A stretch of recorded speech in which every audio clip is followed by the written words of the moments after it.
Yes, ladies and gentlemen, I'm pleased here to be joined with Leuren Moret, environmental scientist, and we're going to have a far-reaching conversation on a wide variety of mind-blowing topics. I am Darrell Hamamoto, professor at UC Davis, Department of Asian American Studies. Leuren, it's really great to be with you here today. Thank you very much, Darrell. Why don't you lead in on some of the fascinating research that you've been doing? Well, I'm a UC Davis grad. I graduated in 1968, one of the first women in the geology department.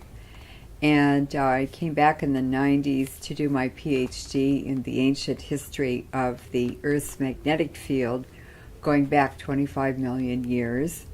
And then I met a very interesting man in Livermore. When I was living there, I became a Livermore lab whistleblower, nuclear weapons lab, and his name was Marion Falk, and he started teaching me about radiation. And so I became an international specialist on radiation, and finally, one day, Darrell, I said, this global pollution with radiation that's killing the whole biosphere is omnicide.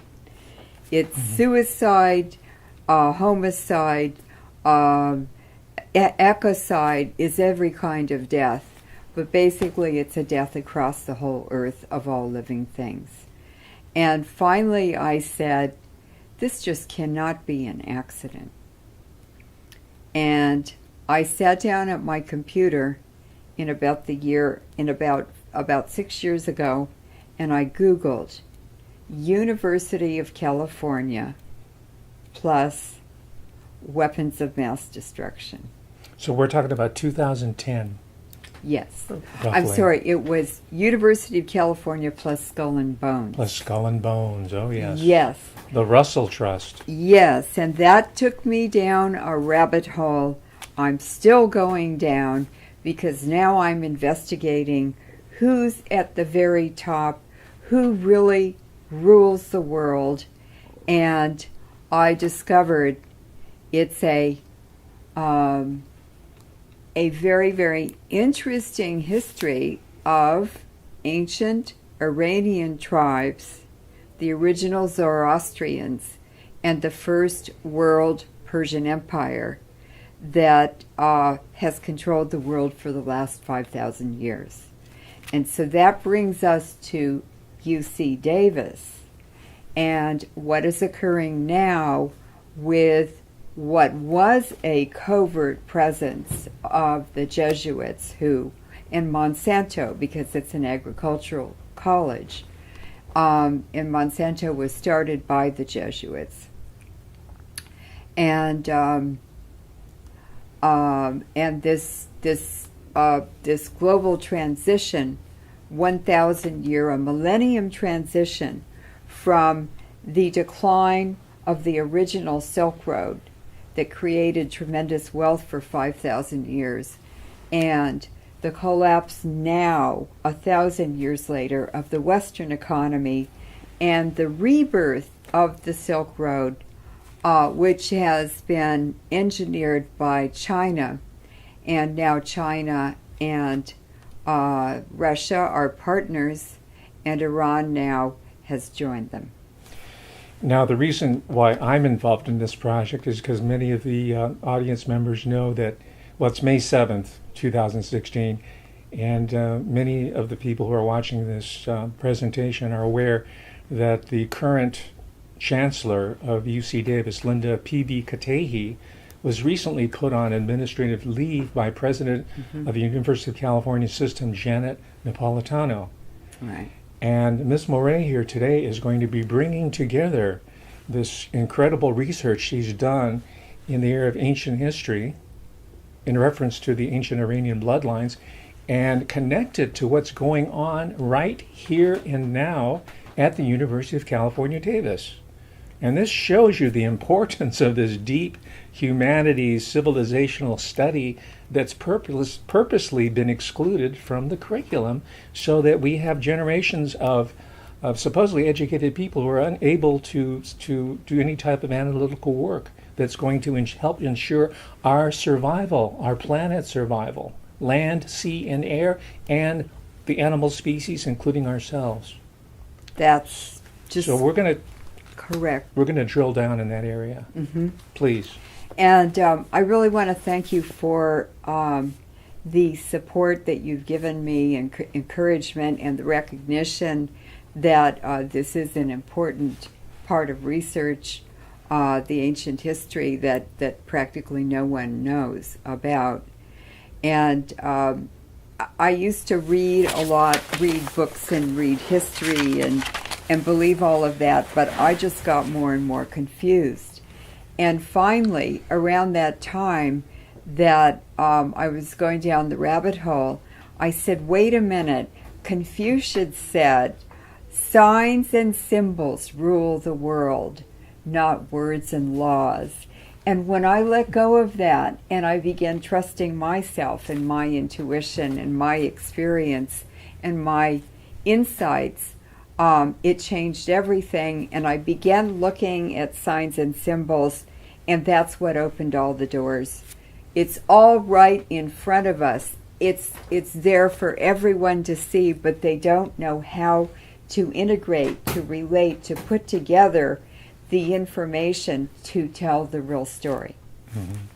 I can guarantee you that this synthesis, this grand synthesis that you've managed to pull together, it's not being taught in the contemporary university. No. This, what we are about to present to you, ladies and gentlemen, is a paradigm buster. And the academic establishment are going to have to come in this direction and acknowledge the incredible contribution that Leuren Moret has made. Now, she's done it with a lot of open source material, a lot of published books. Mm-hmm. Everything that she tells you is thoroughly documented. This is some of it's hypothetical, but it's thoroughly documented. It's all part of the discussion, and I hope to chime in periodically as you're laying it out for us. You're the one who got me here. Okay. You're giving me too much credit, but I'll take it. Okay, do you want me to blame you? Yes, you can blame me. I think we're all culpable. Well, I appreciate cheerfully culpable. I appreciate blaming you. So, in the 60s, when I was here at Davis, there were 7,500 students. It was primarily an agricultural school for ag economics and pomology, viticulture. It was how to grow fruits and vegetables, and they had animal science, and it was over half foreign students. And I was in absolute heaven. I loved it. It was a safe place to be. The classes were great. It was Davis has always been a very, very nice campus. And today, from spending time in the pig barn, the real pig barn on the campus, and the dairy, and just going out in the vineyards, and it was just so wonderful. And I have come back now in the year 1916. We've driven around the campus today and looked at buildings and names on buildings. 2016. 2016, okay. Yeah. We're doing some time slipping here. Right. Okay. And, it's because I'm so astounded. It was like being in I know. 1916. It is a brave new world, absolutely. I'm here, and you're telling me, you're giving me this paradisical image of what UC Davis used to be like. And it's completely different. It's completely today. Different. It's completely international. It's very new world order. It's part of the transhumanism movement. It's the ancient bloodlines are here too. These ancient Iranian bloodlines. Under the carpet. But I was able to lift the carpet, and it is Linda P.B. Katehi, who, when I started investigating her names and her origin and her associations and just her whole history, I went, oh my God, okay, now I understand what's happening. And just for your information, ladies and gentlemen, Linda P.V. Katei was just put on administrative leave, and I think the pretext for removing her was the fact that she had spent $170,000 of university money in order to scrub her image on social media. And then there was some issue, for those of you who don't know, there was some issue about her serving on boards and receiving cash payment for that. But Leuren is going to be drilling much deeper than that. This is the official reason why she's temporarily being put out of the picture, but it goes much deeper than that. So I thought I would provide a little bit of context there. Please. Thank you. So Linda Katei was hired from the University of Illinois in 2009 as Chancellor of UC Davis, the sixth Chancellor of UC Davis. And I was here when Moret Hall was built. It was the end of my undergraduate years here. And I knew Chancellor Emil Moret very, very well.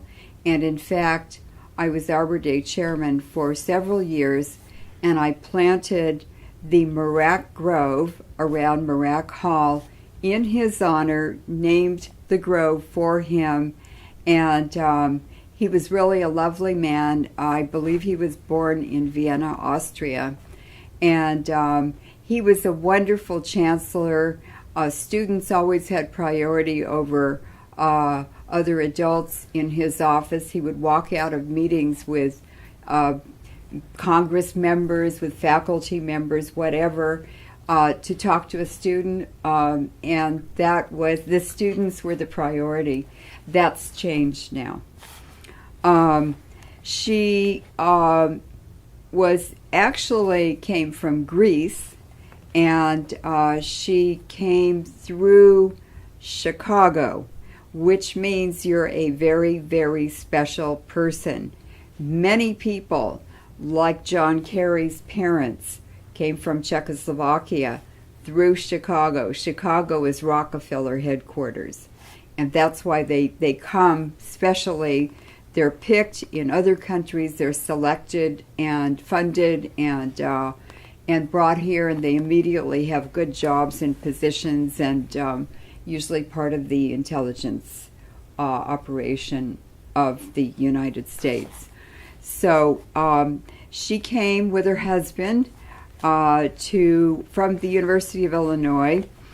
And the University of Illinois is very interesting. She's an electrical engineer, a specialist in antennas. And her husband, Spiros,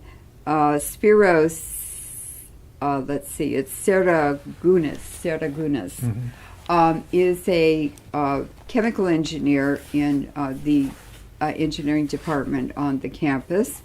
And it's interesting that they're both involved in very, very new world order technologies.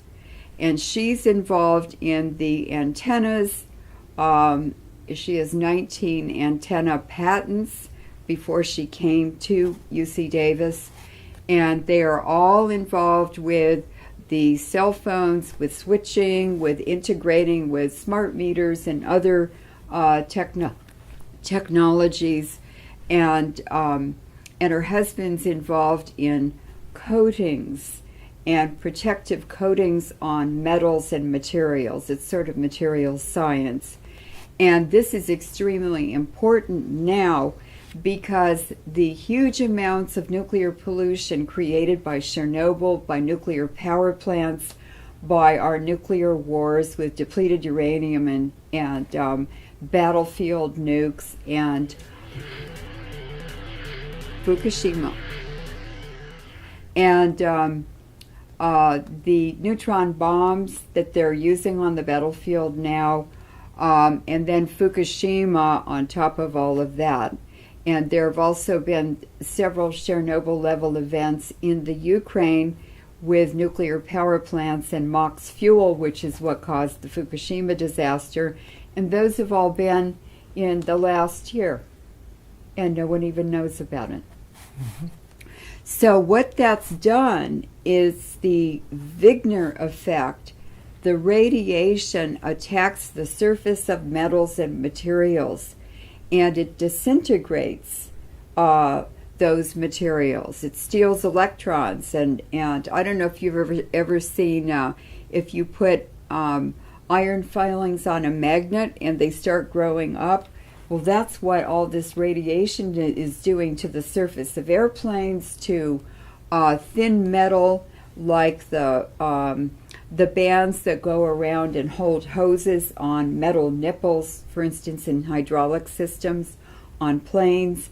And we are having a complete breakdown of the entire airline industry from entropy.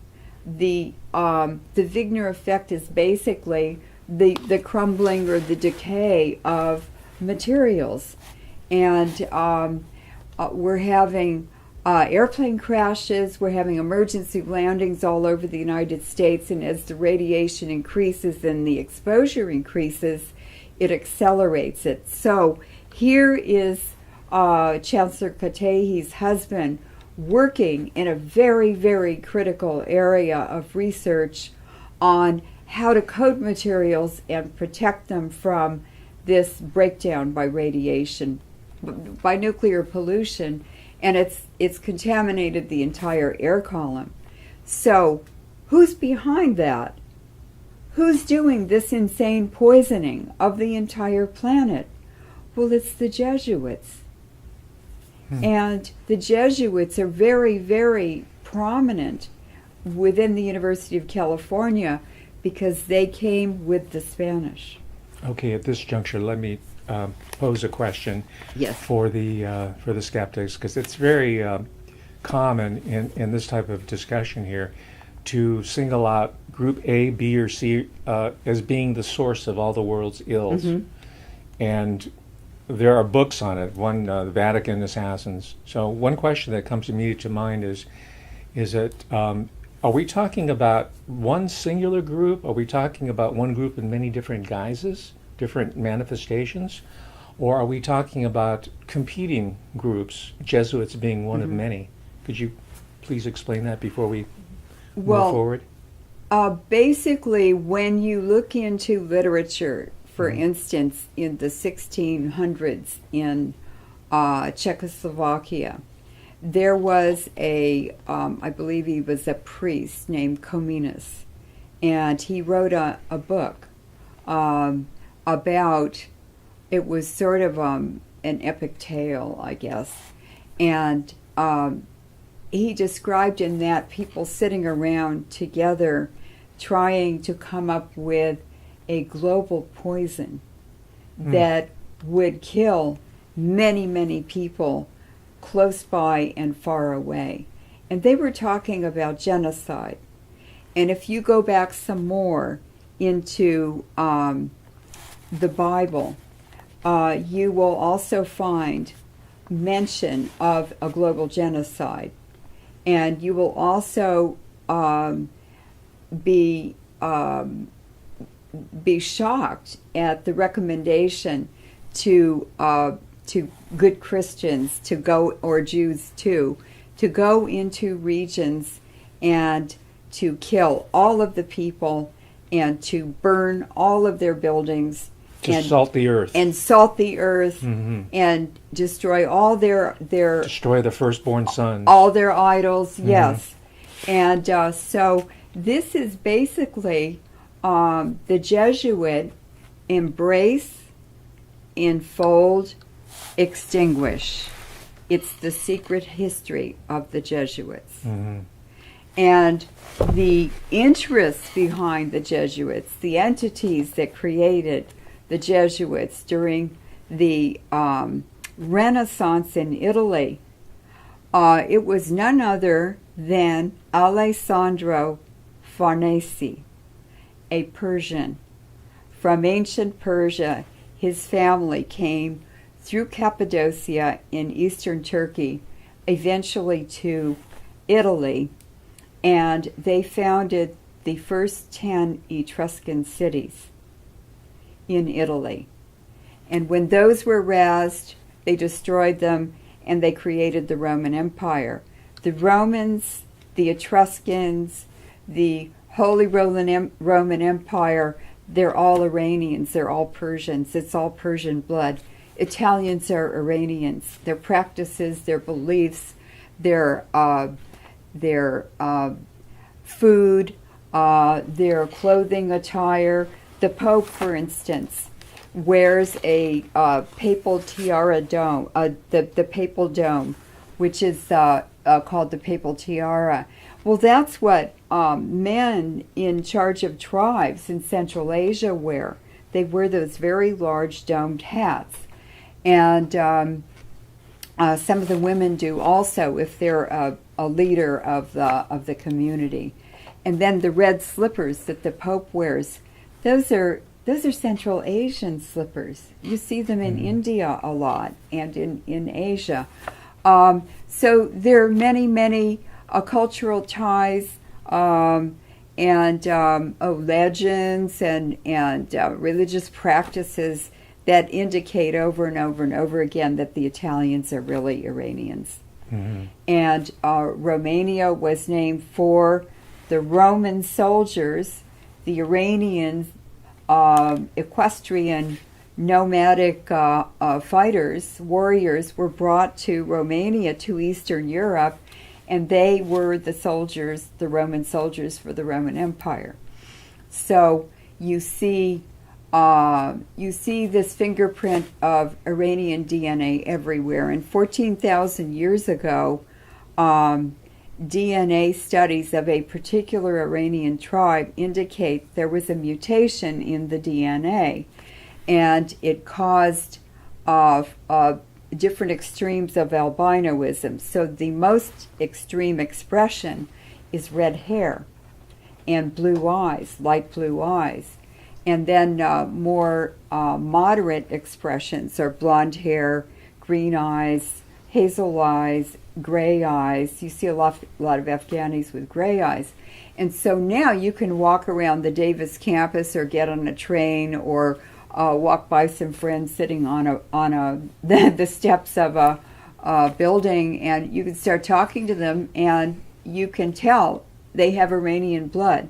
But it has to be from both parents. It's a recessive gene.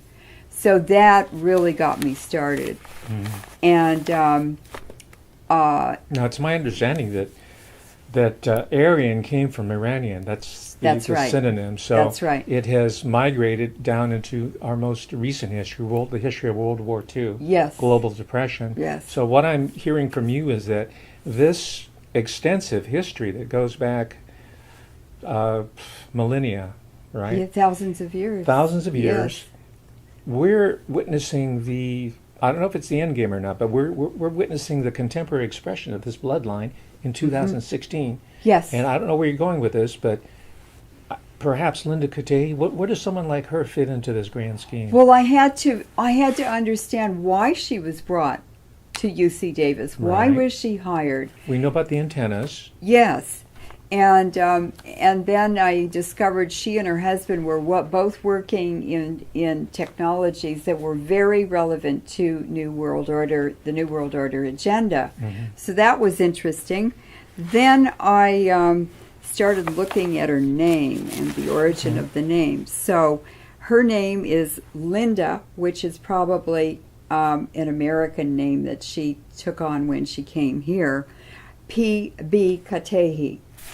And PhD is what the P stands for. Her first name is PhD, her real name. And that's a Hungarian name for crowned or victorious. And that name was given to royal babies only. She's royalty. She's royalty. She's of a royal bloodline. Yes. And the Hungarians are from Central Asia. The early Greek, that word pisti in early Greek is Stephanos, Stephen.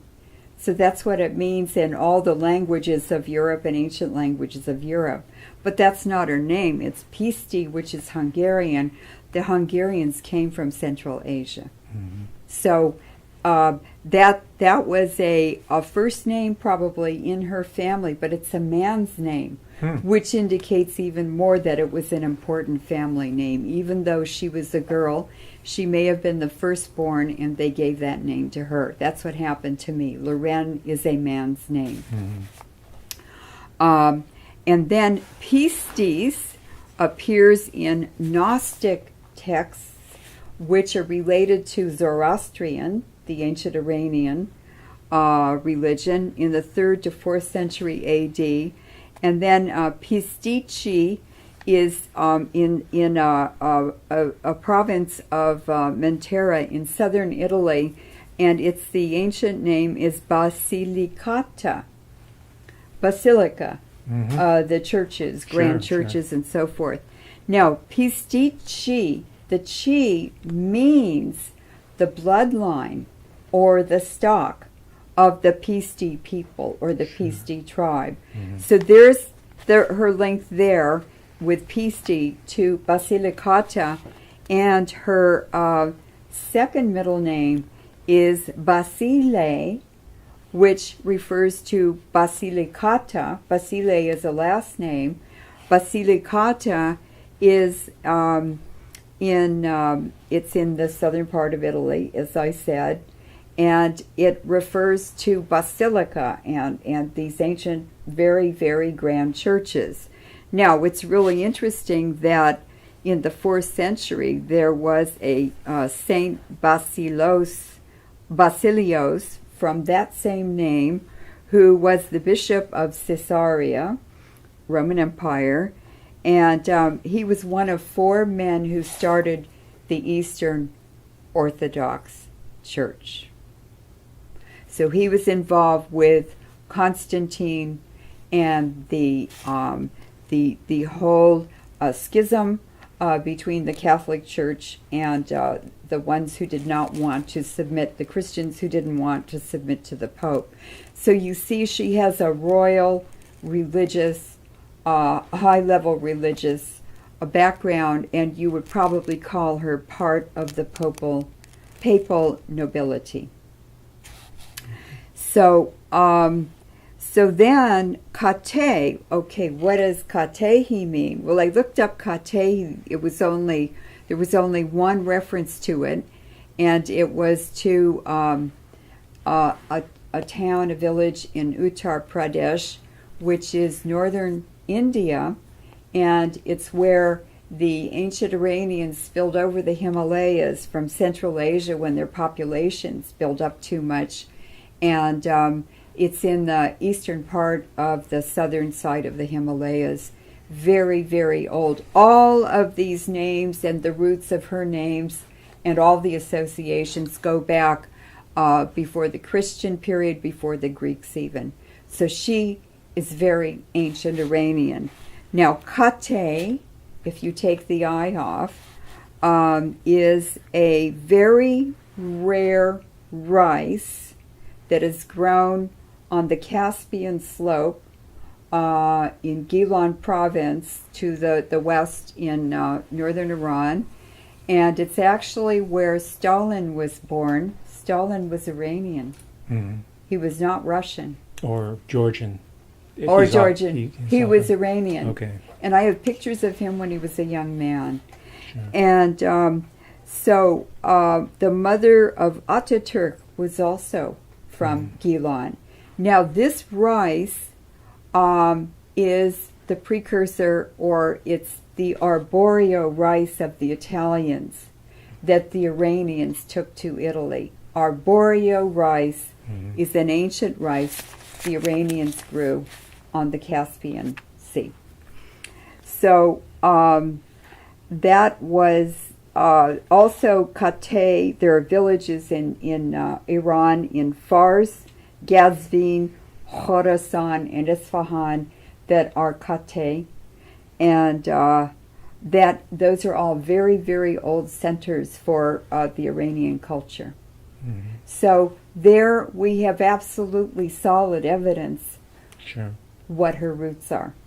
Now, if I could boil it down, yes, we see that ostensibly P.B.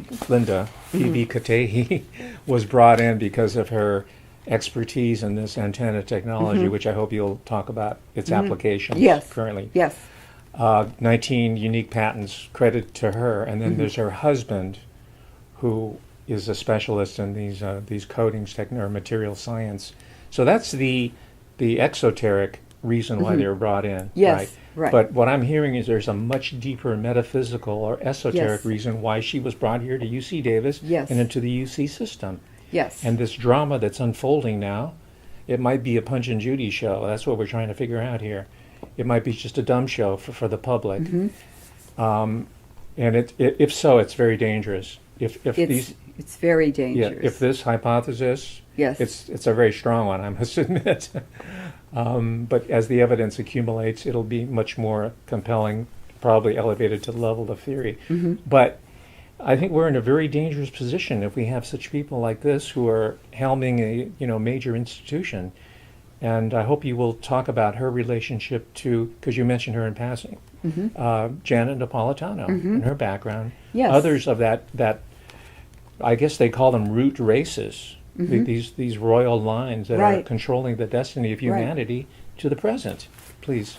Well, some of the others who are on the main stage today, Janet Napolitano, she's from the province, from where Naples is, right next to Basilicata. She's the University of California president, by the way, ladies and gentlemen, just for your information. Please go. And she is from the province of Calabria, which is right next to the province Basilicata that that Chancellor Katehi came from.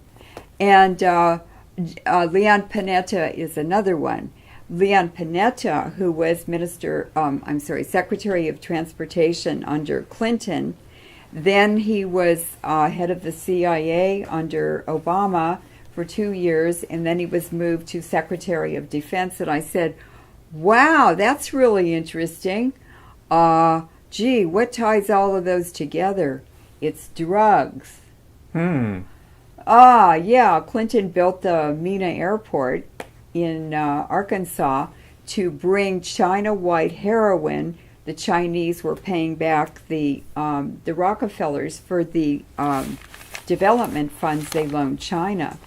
And so we built the airport. It's a free trade zone. The U.S. government has no jurisdiction. The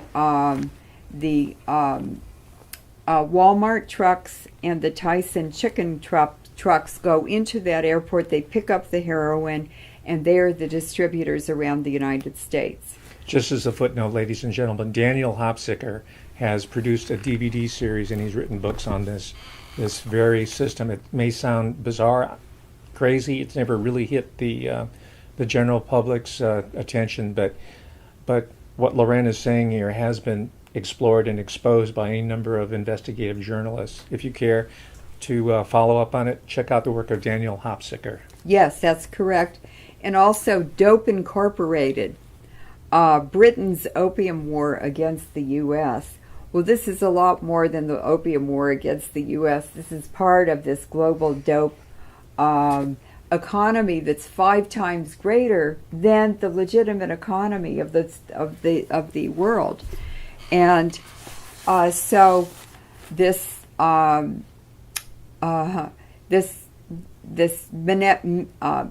Airport and Panetta's time in the CIA, of course, they run all the drugs, and then the Secretary of Defense. Well, the military is very involved in the drug racketeering, so forth and so on. I mean, that's what the Vietnam War was about. It was getting opium from the Himalayan foothills because Turkey stopped growing opium poppies. And so they had to find another source. And it's amazing because drugs are just flooding the United States now. And for the last about 6 or 8 years, I've been reading JAMA, the Journal of the American Medical Association, and I'd never seen articles about heroin addiction. Well, they're reporting it like in every other article now in JAMA and what states it's going into. And it seems to, heroin use seems to increase when we're having wars or military conflicts in other countries. And it's because the soldiers are self-medicating. The depleted uranium weapons and the weaponry residue that they're exposed to is making them so sick they're going on heroin to just ease the pain. But now, in 2016, I'm getting a lot of feedback from students at Davis that the Davis campus and off campus is flooded with heroin. See, I never would have known that. Yes. Yeah, that completely bypassed. I thought maybe crystal methamphetamine, or crank, that I knew about. I know about marijuana and alcohol, but I didn't understand that heroin had become so popular. I understand in the Northeast, however, in states like Vermont, Yes. there's all these different overdoses with upper middle class, Yes. professional, quote unquote, white people. That's one of the first places it started that I read about In in Vermont. JAMA. In Yes, Vermont. in Vermont. So it's linked to this larger network of It's a Dope network. Incorporated. Yes. We're talking about a global network with one template carrying all of this out. Mhm. And originates with those ancient Iranian bloodlines. Mhm. And they have 10 bloodline families that sit on a council, and they're the ones who advise the Jesuits. The Jesuits work for the Iranian bloodlines, and the Jesuits were created by Alessandro Farnese, who became Pope Paul III in the Renaissance, and Fidel Castro is pure Iranian ancient bloodline, and he's directly descended from Pope Paul III. Okay, you're going to have to unpack that one for us here. Fidel Castro, Fidel the Castro. idol of all the left Yes. liberal progressives Yes. in academia, Yes, the liberator Yes. of El Pueblo, yes. that Fidel Castro, That's Fidel Castro. the one who is actually one of the richest, most wealthy person in the world. He is from Please. the papal nobility family, Mhm. and he's from the Dukes of Castro. And Pope Paul III had 3 sons, and he gave each of them a dukedom. The Duke of Castro, the Duke of Piacenza, which is a city in northern Italy. That's where Castro's father was born. And you've done the genealogies. Absolutely. Okay. Yes. Just so the Yes. ladies and gentlemen understand that And- this is just not fantasy. This is And the third dukedom that Pope Paul III gave to his sons was the Duke of Parma. Mhm. And so I was really shocked, and then I started looking at Spanish land grants in California. And there was a U.S. Supreme Court lawsuit in the 1850s. And when the Spanish government turned over their Spanish colonies in North America to the United States government, there was a treaty made, the Treaty of Guadalupe Hidalgo. Guadalupe and Hidalgo. 1848. Yes, that's right. And the agreement between the two governments was that land grant holders, Spanish land grant holders, would be allowed to retain the land they were granted by the Spanish. Mhm. And as soon as the land was turned over to the U.S. government, the state of California immediately sued to counteract, to reverse that treaty, because they wanted all the land. And during that process, the U.S. Supreme Court ended up reviewing it, and they asked for all land grant people claiming they had Spanish land grants Title search. to submit their claims, Mhm. and the Supreme Court looked at each case and ruled whether it was a valid claim or not. And so out of 850 claims that were made approximately, they upheld 670. And then I started looking at the names of the grantees, and I was shocked because the greatest number and the largest amount of land was granted to people with the last name Castro. And then I noticed what counties and what towns, because that's listed too, the modern towns, modern cities, and almost all of the UC, almost all of the University of California campuses are where Castro land grants are. It's beginning to come into focus now. And the Livermore Nuclear Weapons Lab, Livermore is a Spanish land grant to the Castros also. Okay. So then I said, oh God, there's really a connection. And then I looked at UC Davis and I said, my God, they submitted a bid to have the CERN most advanced collider built here at UC Davis. And it is You're talking about the Large Hadron The Large Collider. Hadron Collider. Okay. Yes, and Japan bid on it, Davis bid on it, or California did, and somehow it ended up half in Switzerland and half in France. And I asked Leuren, why did they do that? He said, well, then neither France nor Switzerland own it. Someone else controls it. And so that would be these vested interests I'm talking about. And actually, it's those hidden bloodlines that funded the development of HARP and the collider from the very beginning. Let's go back to Lawrence Livermore. Okay. Because this seems to be the institution that was at the dawn of this self-destructive hostage, high-level techno-hostage-taking situation, this extortion scheme that you're going to hopefully outline first. Right. And perhaps you can talk about your own experience at Lawrence Livermore. Yes. You worked there for a time. Yes. Yeah. I worked at Livermore Nuclear Weapons Lab from 1989 to 91.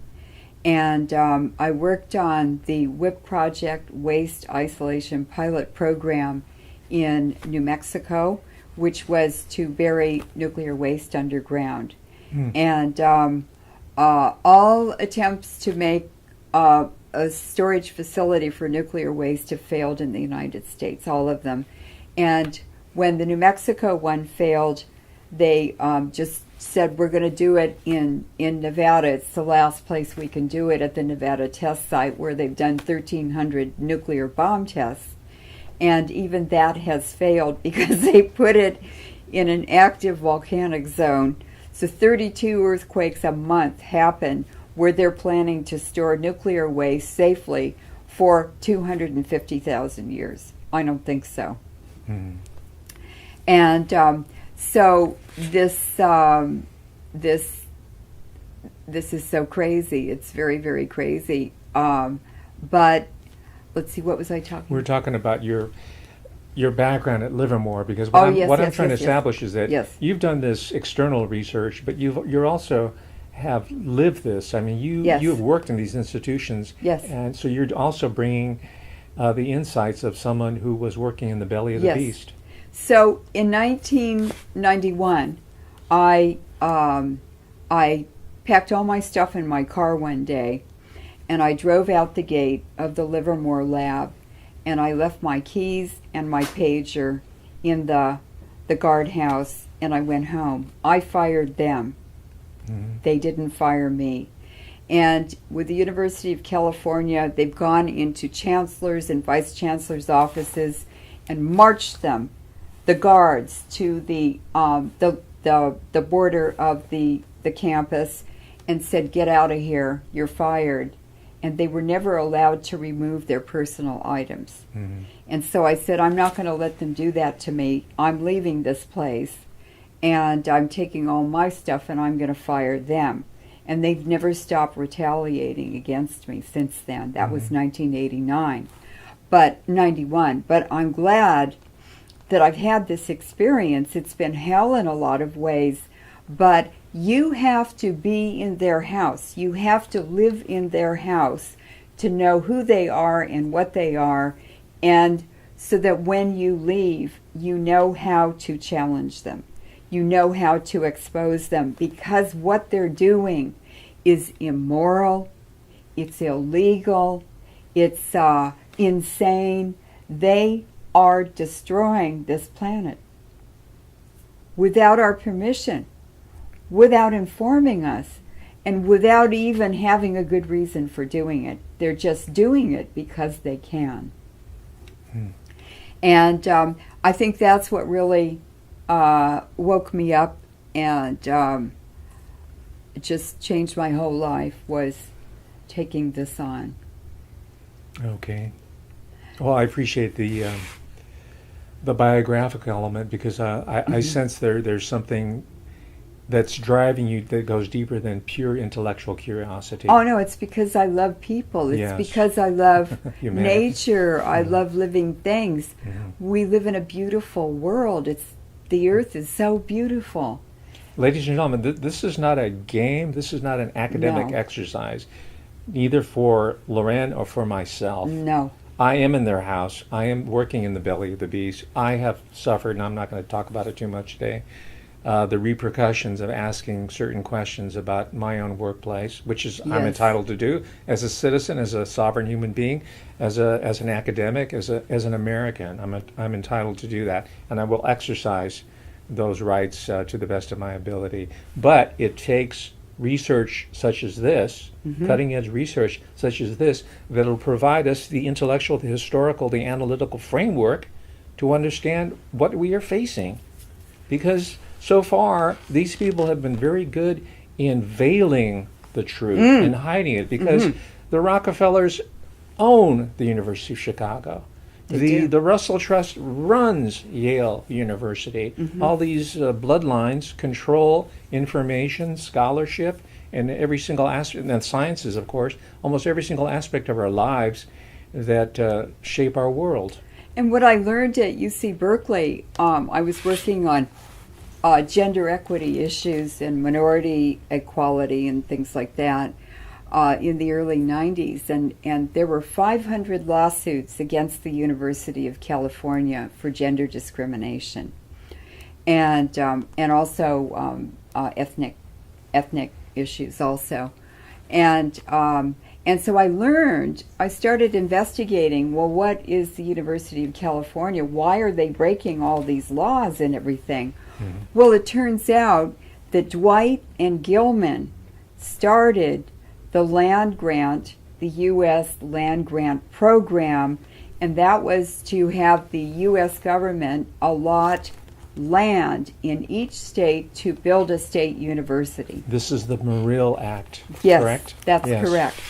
And it was to educate the farmers, the pioneers, to create teachers and military and farmers, to educate them more, and it was to create a bigger economy. It was to create wealth, new wealth in the United States. It was to benefit everyone, not just the businessmen and the oligarchs, but also the people. And so Dwight and Gilman, they had everything to do with setting up UC Berkeley, which was the first Berkeley campus. So they were very intimately involved with the University of California. And then they went on to establish the other state universities and colleges. But from the very beginning, all of these institutions were exempt from state laws.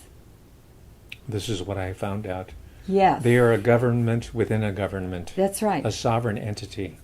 And they actually were set up to benefit the oligarchs and industrialists and so forth who went to the Ivy League colleges. Sure.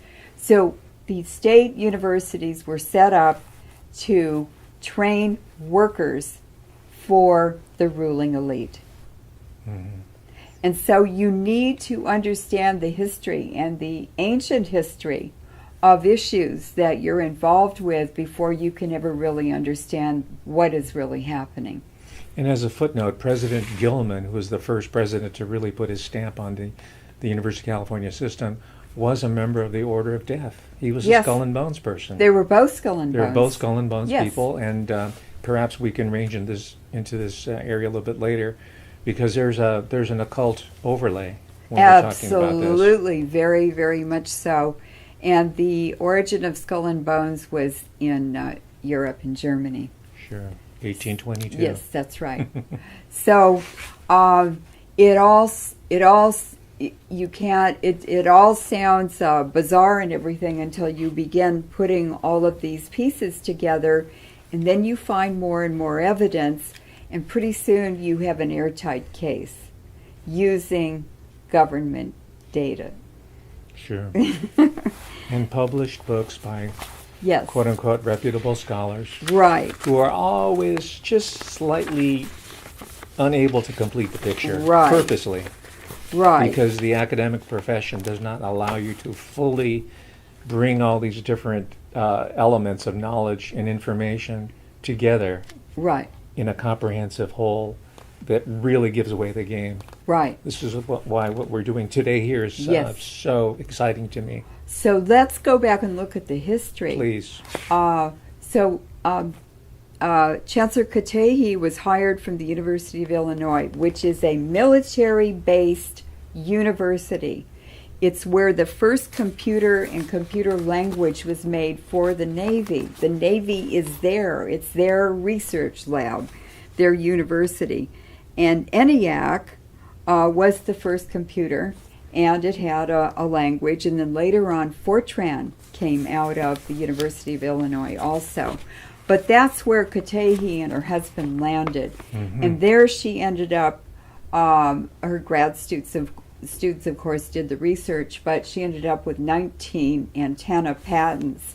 And these antennas now, waveforms, are the new mechanism to enslave society, to take over the whole entire world. That's what HARP is. There are HARP bases all over Antarctica, and that's in training the Earth's magnetic field. And the animal studies for mind control were done here and are still being done here on the UC Davis campus. Mm-hmm. And I remember in the 60s, the students would come back from that secret facility, and they were students who did work studies. So they worked in the monkey colony, and they said the monkeys have the top of their heads cut off and their wires coming out of them, and they can transmit waveforms to them and make them just climb up and down in their cage all day long. They can command them to do anything they want to. And it sounded so out there that I didn't pay very much attention to it. But now I understand as I see this all unfolding and other experiences I had. Speaking of the literature, ladies and gentlemen, you might want to check out a book by Dr. Jose Delgado. Yes. Called Toward a Psycho-Civilized Society. Yes. And you have photographs in there with the monkeys, the simians, Yes. with part of their skulls removed. And I think the technology was called the stem sievers. Yes. So this is decades-old technology. Yes. Who knows what they're doing now? But you're saying that the antenna technology that Linda, quote-unquote, P.B. Katehi, is responsible for is integral to this new phase in mind control, behavioral control? It's the delivery system. The delivery system. Okay. Yes. Please go ahead. And Delgado also wrote a book, The Biology of Aggression. And so they can use these frequencies to cause food riots. They can use these frequencies as in Rwanda, that big, huge massacre in Rwanda. Those were Russian, Ukrainian oligarchs who sent thugs down to Rwanda. The whole place had been wired up with antennas. These guys had been hooked up to computers, and they were programmed before they went down to Rwanda to carry out the slaughter.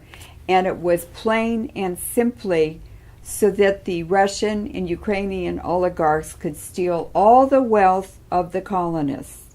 And the order was to slaughter all of them, every single white person, and steal all of their wealth, go into the banks, strip their bank accounts, take all their securities from safety deposit boxes. And the Africans there had no money, so they were used to cover the slaughter of the white people. And now, closer to home, this is speculative, of course. Did you see something similar taking place recently down in Burlingame, California, when the social justice warriors started rioting and acting up? I didn't know about that. Oh, yes, overturning police cars, vandalizing them, beating up supporters of Party A, B, or C. This is when Donald Trump came into town I earlier remember this that. week. Yes. Yeah. But what you're describing there was caught on camera by people such as InfoWars, news gatherers. Yes. And it's been seen by millions of people all over the world. Yes, so, ladies and gentlemen, if you want to see a real live, because Rwanda might be removed in time and distance from us, but if you want to see this type of control being rolled out here and now, right in our area, in the United States of America, take a look at that YouTube footage and break it down. I suspect that the antenna arrays were out there. Absolutely, you agree they're with there. that? Absolutely, 100%. All of the UC campuses now, the street corners have been taken up. They've put surveillance and other technology packages into the ground. They dug down 5 feet, and then they cemented it in so that it can't be removed. And it's hooked up to the street lights, to the smart meters, to cell phones. It's all integrated now. That's what Katehi's technology is about. It's about integrating all of that. So you get a huge array of antennas that are all integrated, and you control everything. So the HARP model has been regionalized or localized. It's been localized. It's been made more granular. It's more powerful, but it's more miniaturized. It's gotten smaller and smaller and more efficient, and had a bigger and bigger impact. Okay. So it's a creeping mechanism for controlling humanity. I've been teaching here at UC Davis for 20 years now, and beginning about 8 years ago, perhaps even 10 years ago, I began to see a 180-degree shift in intelligence level, intellect, analytical ability, expressive ability, intellectual ability, of course, I mentioned. Yes. And in attending that, I also saw a gradual acceleration of hostility and anger. Yes.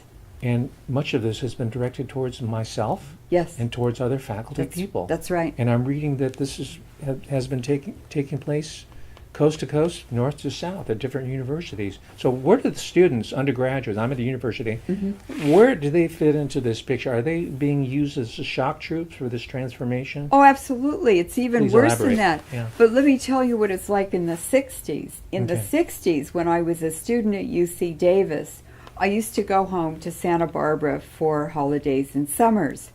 And I noticed, or just Easter break or something, and I noticed that when I was driving back on Highway 5, I'd start getting really depressed about coming back to Davis. This horrible depression and overwhelming fear and uneasiness came over me, and I just never could understand it. But it would always start about 150 miles from here. And so very recently, I was reading about HARP facilities in California. Well, there's a HARP facility in Visalia, and it's to transmit Voice America to countries around the world.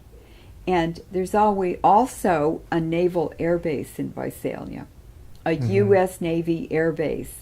So that transmission was coming out of that HARP facility in Visalia. I see. And that was a long time ago. That was in the 60s. But recently, a woman in Texas, I was telling her about that. She said, my friend has a son who's at Davis now, and he's complaining about the same thing. And there's also a very, very large antenna on the south side of the freeway on your way from Davis into Sacramento, there's a huge antenna out in the middle of a field. That's also a Navy antenna. And that's integrated with the HARP technology and with antennas up in Oregon. So they've been doing this since the 50s. My gosh. So these are like carrier waves that are affecting behavior. Yes, these are ELF, extra long frequency, or ultra long frequency carrier waves, and they put the applications on that carrier wave. So right now they're transmitting suicide frequencies that make people commit suicide. And this is all over the Davis campus. It's all over California. There's signs and billboards all over San Francisco, right on the main Market Street. They're huge 10-foot high displays along the sidewalk right next to the curb. And they're posters with hotlines, for suicide hotlines. If you feel like committing suicide, call the hotline. And they have it on the other side also, so the pedestrians walking down the sidewalk can see it. And my Native American friends have said, the young people are committing suicide 5, 4, and 5 a night on the reservations. And the reservations have, the Indian reservations in the United States, they have the mineral rights to them. They were put on the poorest land, but they have 85% of the energy sources.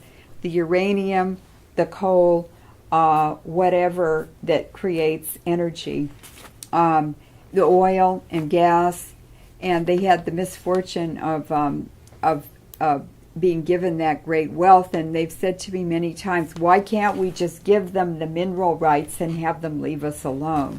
I said, they don't work that way. So these technologies, now what is so alarming about what's happening in the universities is that in the fall of 2015, less than a year ago, the state university campuses were turned over to Satanism. Okay, let's stop at this juncture. How do we substantiate that? Where do we look in order to verify that claim?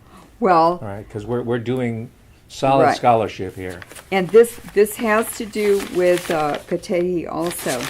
Okay, that doesn't surprise me. Okay, just a minute. So in the fall, we had a rollout of the satanic agenda. Yes. All right. So I started seeing satanic symbols on and off the UC Berkeley campus. And for instance, I saw the head of the goat, which Baphomet. Yeah, Baphomet. The goat of Mendes. In students' windows, I started seeing stars turned upside down, so that the two points of the stars represented the goat's horns. And I saw American flags turned upside down and backwards on the balconies of the students' apartments. That was representing overthrow of the U.S. government. Leuren and I have recorded the ski team, UC Berkeley ski team, in the house next door to us during parties. They were drinking and dancing and everything, and they were talking in loud voices about overthrowing the U.S. government. No, this is anecdotal, though. We have tape recordings. Well, you've recorded it, but you're interpreting it. So do you have any sort of because I've been reading in the corporate press about the growing popularity of religions such as Wicca. So they're just portraying it as a form of religious expression rather than a satanic takeover. I think, I agree with you. There's something deeper here. There's much more. Okay. Yes, but I want to, for the sake of the skeptics out there, beyond the anecdotal, and I know you've recorded and you've photographed these signs. I've seen them as well. YouTube is full of, there's a satanic ritual taking place at the Super Bowl, at the American Music Awards. The internet's full of that type of display, so we know something's going on. I wanted to find out definitively, is there some sort of Department of Defense or something like equivalent to the National Security Memorandum 200 that was workshopped, a white paper that says we are going to convert the universities and college in the United States to Satanism. It doesn't come out directly like that, but it's happening not just in California, just on the UC campuses. Mm-hmm. It's happening across the United States. It's happening in Europe.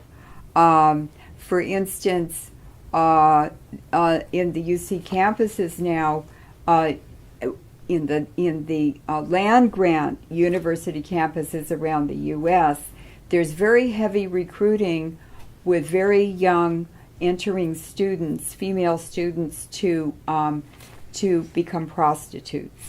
Mm-hmm. And there is a lot of student prostitution now, which is encouraged by these sort of underground networks, and they're coming from the campus. But in Europe, they have referred to this coming out of the military. And we know that when the U.S. Destroyed Yugoslavia, DynCorp went in, and the first thing they did was to begin recruiting young women who were starving to death and living in horrible conditions to be prostitutes. Mm-hmm. And I saw those beautiful Yugoslavian girls in Tokyo, in Roppongi, which is the nightclub area of Tokyo. And they were obviously on drugs. They were standing in doorways in pairs, and they were looking for customers. Mm-hmm. This is happening at the University of Michigan. They have a satanic group active on and off the university campus. Well, at Harvard University, some student organization they claimed to be satanic or Luciferian was going to hold a black mass on campus. That's right. They did call it off. That's right. But I think they were testing the waters to see how far they could take this agenda. Well, off the campus is a satanic group, a formal group. I see. In where the University of Michigan is. Is that Lansing? I'm not sure what city it is. University of Michigan. But East Lansing is Michigan State. Ann Arbor. Ann Arbor. Yes. Okay. Okay. So they, in the mainstream media, they reported an official satanic group, right, organized group, mm-hmm. Was going down to Louisiana to do a satanic ritual for the city council. Right. And it was like there was a big question about whether the city council wanted them to do it or not, but it ended up happening, and now there's a new chapter of that satanic group in Louisiana, in that city. I think it was New Orleans. Mm-hmm. So this is coming out of the military. Okay. It's part of the occult. All right. So does this perhaps trace back to Colonel Michael Aquino?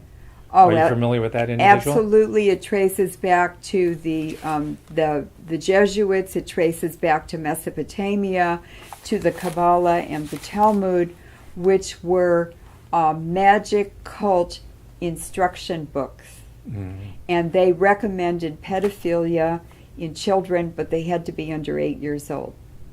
Mm-hmm. And it's in the Kabbalah and the Talmud.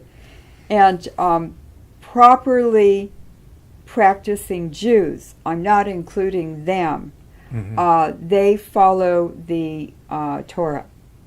Mm-hmm. The Talmud and the Kabbalah are satanic. The Babylonian cults. Talmud. Is Yes, that what it is? yes. Okay. Those are satanic cults. And are those satanic cults controlled, or were they created by these ancient Iranian bloodlines? Yes, they were. Please expand. For instance, the Aldobrandinis. Aldobrandini is one of the ancient Iranian bloodlines. It's a famous Italian family. Mm-hmm. And Aldob, Al is the, Dob is devil, Dini. The people of the devil. Yeah, the people of the devil. Wow. So they're definitely satanic. They're proud of it. They're open about it. We have a website, LeurenMoret.info, and we have a Rothschild ball with photographs of the Rothschilds and their guests and members of their family doing satanic practices. This is the masked ball photos? The masked ball. And by the way, they're called Venetian masks, aren't they? Yes, they are. Right. Yes, yes, yes. So we can see the cultural and the Yes. historical continuities, ladies and gentlemen. And the Venetians were Iranians. Well, yeah, you alluded to that. Yes. That's why I Yes. interjected that, because Yes. I'm interested in masking. But the Middle East, these Mesopotamians, all of Eurasia, we know now from DNA studies done over the last 5 years, especially by Russia, all of Eurasia was settled by Central Asians. Please talk a little bit about the DNA studies, and I Yes. assume that these studies are coming out of the Human Genome Project, right? Am I- No, they wouldn't be coming out of the Okay. Human Genome Project, which is American. They're coming out of Russian Okay. scientific research. All right, because Yes. this DNA, from our conversations, Yes. this DNA research provides the scientific backing Mm-hmm. that helps support this hypothesis or this theory in the making. It's irrefutable. It's ironclad, and I think this is probably the most important development in this type Right. of research. It's hard science. It's not fantasy. It's Yes. supported by Right. definitive DNA analysis, and you can Yes. trace the distribution Yes. of these different peoples, these different Yes. tribal groups, and Yes. how their culture and their religious practices migrated Yes. across the world, and how they have been transmitted to us down here to 2016 are embodied Right. in people like Linda Right. P.B. Katehi. Right. Please. And so these ancient Iranian tribes moved into Europe and the Middle East. So the Basques are ancient Iranian bloodlines. Is there a DNA Yes, from the report? DNA. Okay. Yes. The Berbers in North Africa in the Altai Mountains, the Basques, the Berbers, and the Kurds all came from the Hittites. And They there's hit- DNA research on Yes, that? this is from Okay. DNA research and also language similarities. All right. And So blood. this is a multidisciplinary effort. And blood But the thing types. is, these disciplines are all compartmentalized. They're but compartmentalized. You're achieving Yes. a grand Into- synthesis of all this. Yes, synthesize it. Okay. I've distilled the information Right. into a picture that makes sense. Okay. And it's all internally consistent as well. All right. So you take multi-factors, you start putting them together and relating them, and then you find more things. They introduce new things that you wouldn't have thought of. How could I ever think in a million years I knew that arboreal rice had to be from Iran? Mm-hmm. And but how would I ever imagine that investigating Katehi's origins would bring me to the source of arboreal rice in Iran? Or the Familia Castro. Yeah, or the Familia Right. The Castro. Farnese. Yeah. Right. And all so the different linkages. So, for instance, with Castro, this is a different kind of a DNA study, but it's physical characteristics and how powerful they are. I said, okay, Alejandro Farnese, or Pope Paul III, worked for a Borgia, and who was the Pope. And when that Borgia died, Lucretia Borgia was his daughter, the infamous Lucretia Borgia. And so when that Pope died, he made Alessandro Farnese a cardinal at 24, and then he made him Pope as his successor. And so I took photographs of paintings of Alessandro Farnese when he was young, and then when he was Pope, and then when he was a very old man as a Pope, in his 80s or something. And then I took paintings of his sons and their coats of arms. The coats of arms are always on the paintings. And then I collected Pope Paul III's grandsons, photos of them. They were cardinals. And then I found a painting of Fidel Castro in black, like a Spanish hat or a monk's hat, and a black robe with just a tiny white collar, peeking through. And I said, "What's this?" Well, it's his portrait, which will have his coat of arms added to it after he dies. Mm-hmm. And then that will be put in some palace in Italy, Okay. in Piacenza, one of their palaces in Piacenza. And then I said, okay, well, what happened in the Hellenic period is that the Farnaces, one of them was one of the generals, one of the 8 generals who guarded Alexander the Great. And Alexander the Great appointed him to be the governor. He was the governor of ancient Egypt. And when Alexander the Great died, he made himself a pharaoh. And Alexander the Great had given his sister to this general to marry. So they became the pharaoh and the pharaoh's wife. And after that, almost all the Farnaces have a middle name or first name of Alexander, Alejandro, or Alessandro. So Castro's name is Fidel Alejandro Castro. Mm-hmm. And then you can trace them even before that back into Mesopotamia. So we've got the genealogy, as you Yes. did with P.B. Katehi. Yes. We've got the DNA, and you were talking about the physiological resemblances. The that you were physiological. doing. Please break that down for us. So when I got all these pictures together, Mhm. and I had a photograph of Fidel Castro when he was a teenager or something with no facial hair. Mhm. And so I got a painting of Philip I of Spain, the first Habsburg king of Spain. Mhm. And he had a certain kind of lips. They were very thick, and they were sort of had vertical lines in them or folds. Mhm. And that is a mutation. It's a genetic mutation. It's actually a defect. Hmm. And I compared it to Fidel Castro's lips.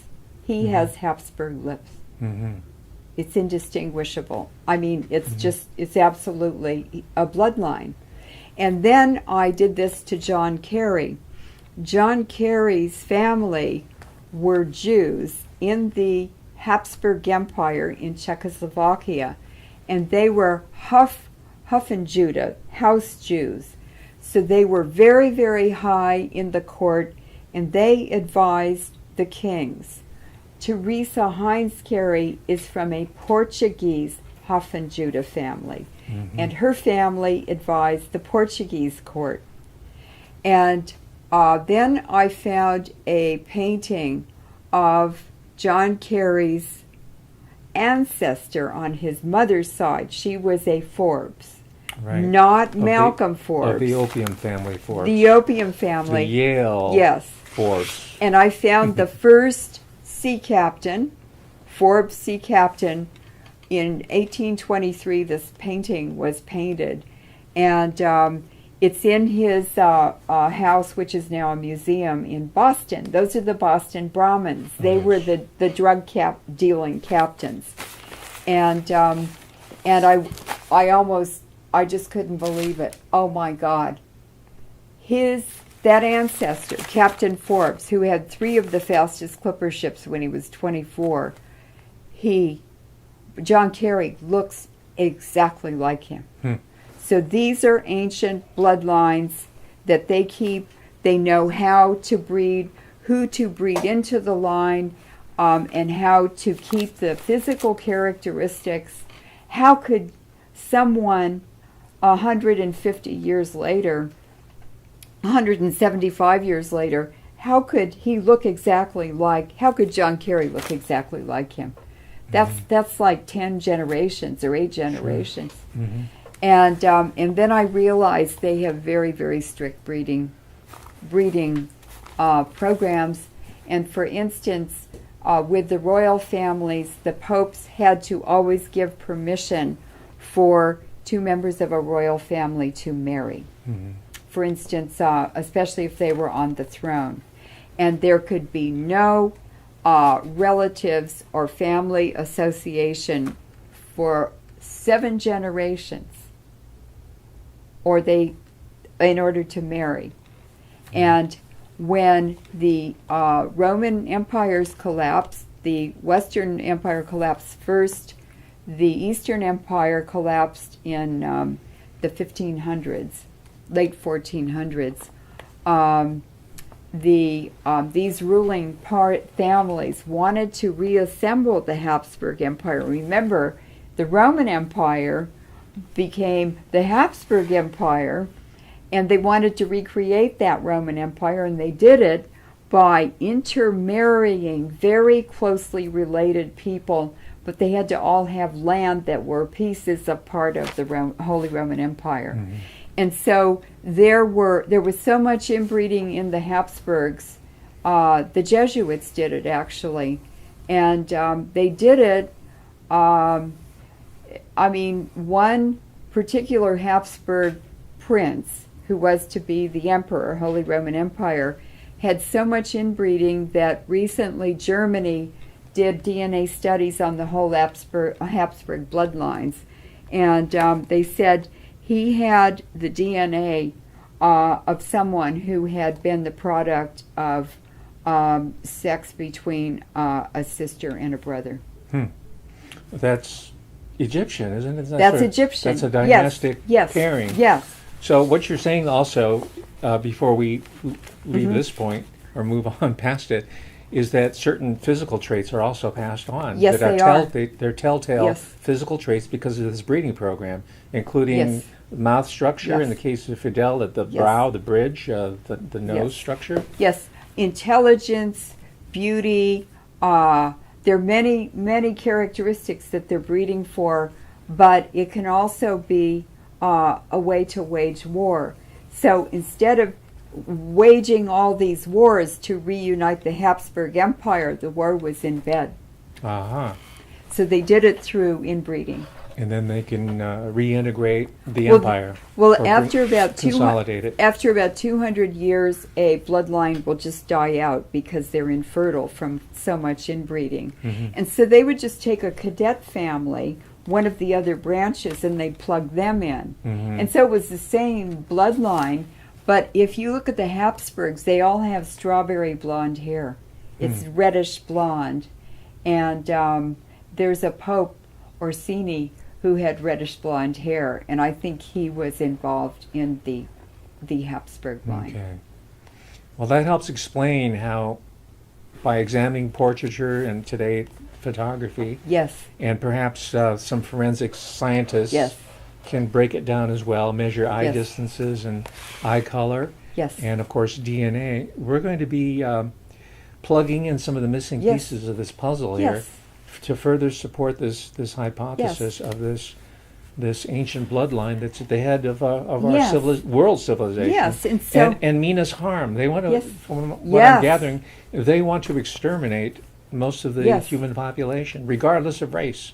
They do. They've had their own breeding program, especially through the universities. Mm-hmm. I had 53 marriage proposals at Davis and in the UC system, and I was going crazy. It was frightening me to death. I thought they were crazy. I didn't know why they were asking me to marry them. Mm-hmm. Well, they were Kuhn Loeb, the Kuhn Loeb banking family. Mm-hmm. They were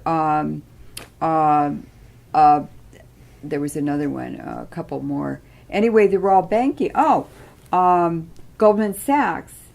There was a Sachs introduced to me in the geology department at Davis in Berkeley, and he said, "You're really a catch," and I didn't know what was going on. Mm-hmm. Now I understand. These are breeding programs. And you were targeted as a broodmare. Yes.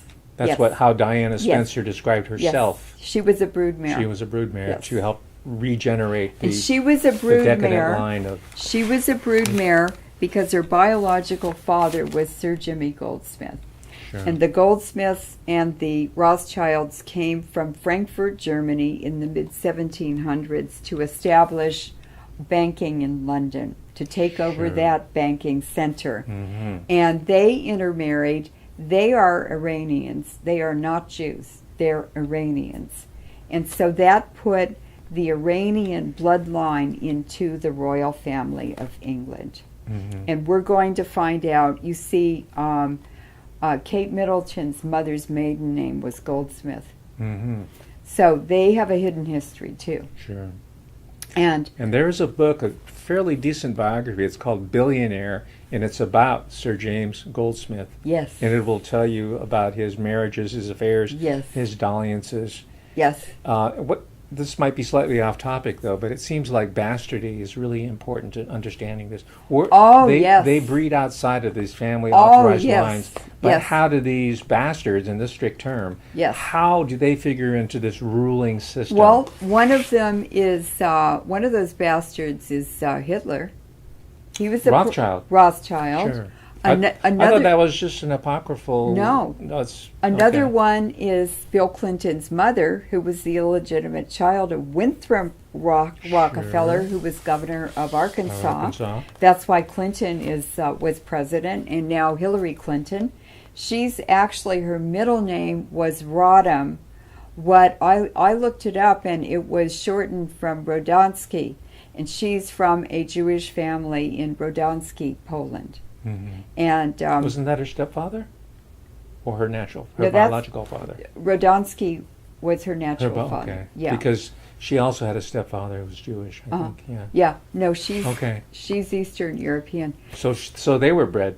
They were bred. They were That set was up. a breeding. Okay. Yes, that was a breeding program. And just out of curiosity, because this is in the news lately, there's some talk that Chelsea Clinton was the offspring of Webster Hubbell and Hillary Clinton.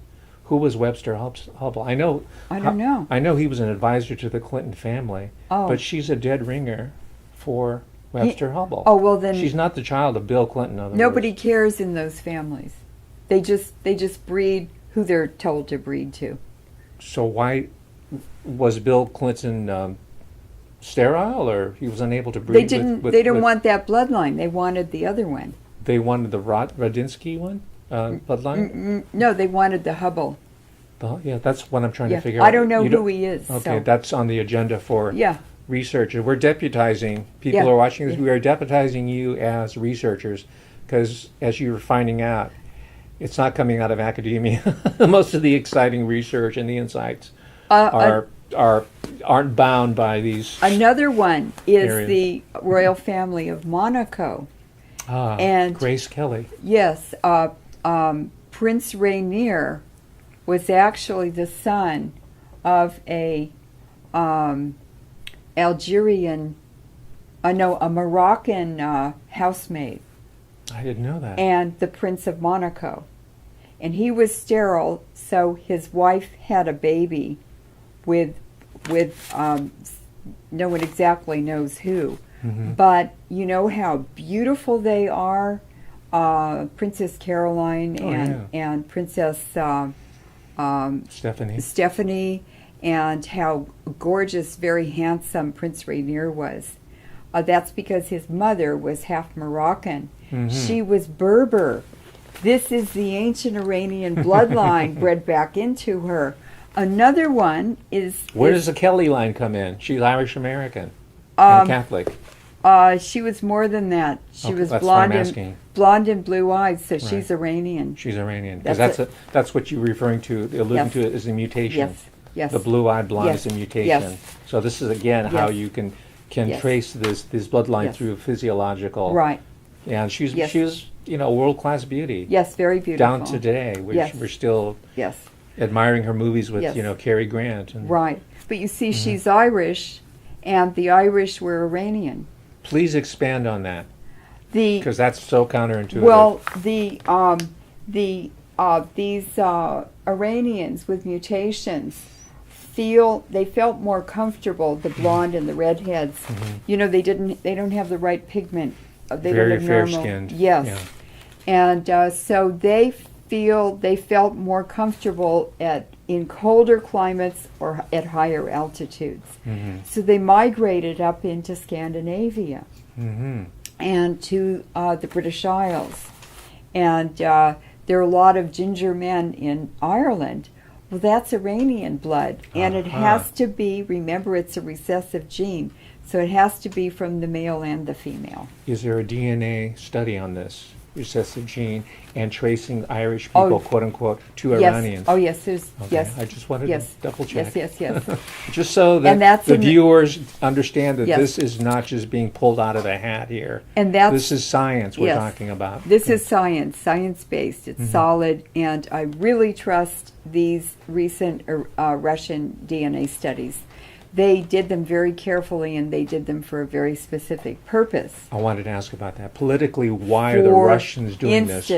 Please. For instance, there's all of this uproar in the Ukraine now because the Ukrainians are saying we speak Ukrainian, and the Russians, the pro-Russian people, are speaking Russian, and they're Russian Orthodox. But we're Ukrainians, we speak Ukrainian. Well, it's the Bolsheviks who made up a pidgin language and called it Ukrainian to set up a dynamic that divided the Ukrainian. They made a Hegelian dialectic artificially. They're all the same people. They came from Scandinavia into Kiev. They're called the Rus. Which is red. Rus, yes, red. Mm-hmm. And we watched the Ukrainian war for 2 years, and there would be all these soldiers. Some were blonde, the Ukrainians, and a lot of them had dark hair. And then all of a sudden, a little video clip would come on from the battlefield for that day, and there would be a soldier standing there with ginger red flaming hair, and you go, oh my God, where did he come from? And there were Viking colonies all over the Ukraine on the rivers for thousands of years, and in Turkey. There are redheads all over Turkey also. Sure. All the way down through Rome, right? Yes. The Varangian Guard. Yes. Okay. And so all of these were ancient Iranians with that mutation who went into Scandinavia to a more comfortable, a colder climate. And then they came down through the Mediterranean on their ships and colonized the Mediterranean and Ukraine and Turkey and the Crimea. So this marriage between Grace Kelly, Irish Catholic, Irish American, and Prince Rainier of Monaco was really a homecoming. Iranian bloodlines. It's a genetic homecoming. Yes. It was Right. Iranian bloodlines. And you had the power of the entire world focused on this. This was the biggest wedding until Princess Diana married Charles. This was like That's right. a world historical right. event. It was a fairy tale Princess Bride type of scenario. Yes.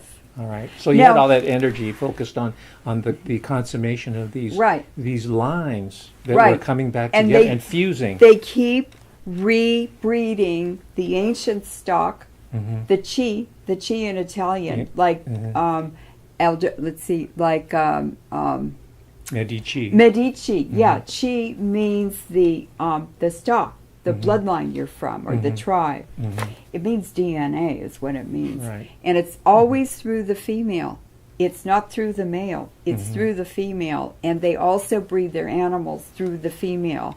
That's the most important breeding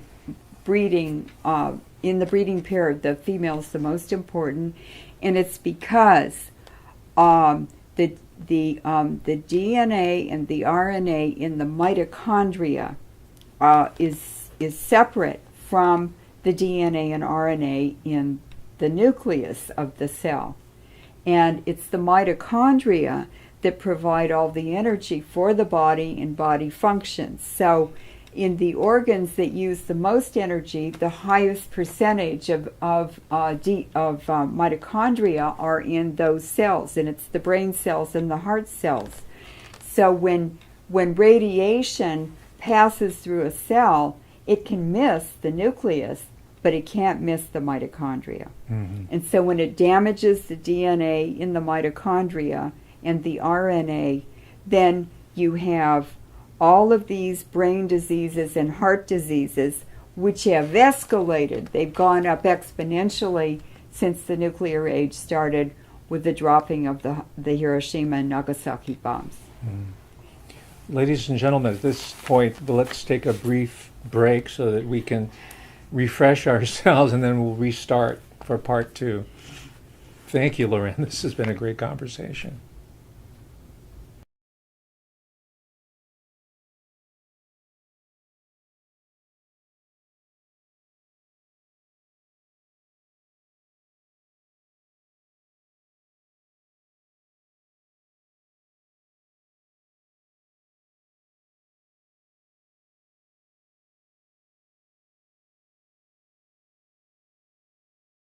Hi, ladies and gentlemen. We're going to complete today's discussion with a analysis of urban shield and connect it to what is taking place here at the University of California, and more specifically the University of California, Davis, with Linda, quote unquote, PB Katehi, and all the other characters in this crazy little drama of ours. So, Leuren, could you Yes. please give us an overview of urban shield? Yes. What is the implication there? So, Chancellor Katehi was hired in October of 2009. In March of 2011, Fukushima occurred. And in October of 2011, a military exercise with international troops was carried out in the San Francisco Bay Area on the UC Berkeley campus. And this included military personnel, the U.S., Israel, and the mostly the Aramco oil plantations in the Gulf region. So is Saudi Arabia involved in this? Not Saudi. I don't believe Saudi Arabia Okay. was, but the United Arab Emirates, Okay. Kuwait, and Israel? and maybe Saudi Arabia was involved. But Any Asian countries? no, Russia was not involved? No. Okay, just those No. that you know. Okay. it was. All right. I remember it because I thought it was very strange Okay. to have only Middle Eastern troops. That was really strange. Okay. And they were doing. They were fully armed with live ammunition and everything, doing exercises. So you were an eyewitness to these exercises? Yes, on the UC campus, UC Berkeley All right. campus. Let's yes. establish that Leuren saw Yes. this with her own eyes. And that was completely bizarre. Well, they're having this every year. And Israel received the top award for military prowess from the Urban Shield organizers. It's the Pentagon. For their performance on the UC Berkeley campus. But isn't it bizarre to have a fully armed military exercise on a university campus? From what you've told me, no, it doesn't No. surprise me anymore, but it's untenable, and my gosh, what have we become? Well, it means foreign troops are coming to our urban areas. Okay. They have talked. There's been talk from the military and military programs that people have been able to get documents, government documents, verifying that they plan to do, they plan food riots.